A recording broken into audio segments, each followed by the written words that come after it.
Ayo, ayo, ayo, ayo. Ayo, ayo, ayo, ayo. Ayo di sini.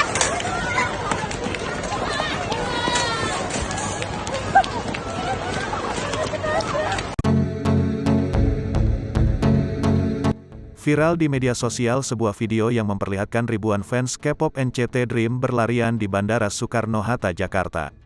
Dalam rekaman terlihat ribuan fans NCT Dream berlarian menyambut kedatangan sang idola. Seperti diunggah di akun Instagram @fakta.indo, terlihat para fans yang umumnya remaja wanita itu berlarian bak adegan dalam film Train to Busan. Diketahui, pada Jumat tanggal 20 Mei tahun 2022, NCT Dream yang beranggotakan 7 member itu dijadwalkan akan tampil di Festival Alobang di Istora Senayan, Jakarta. Kedatangan boyband asal Korea Selatan ini tentu saja disambut antusias oleh para penggemar NCT Dream di Indonesia. Pasalnya, selama masa pandemi COVID-19 NCT Dream tidak dapat berkunjung dan konser di Indonesia.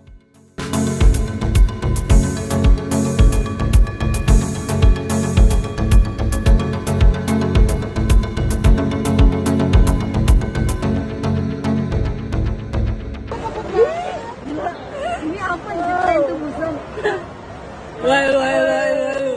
Ayo, ayo, ayo, ayo. Ayo di sini.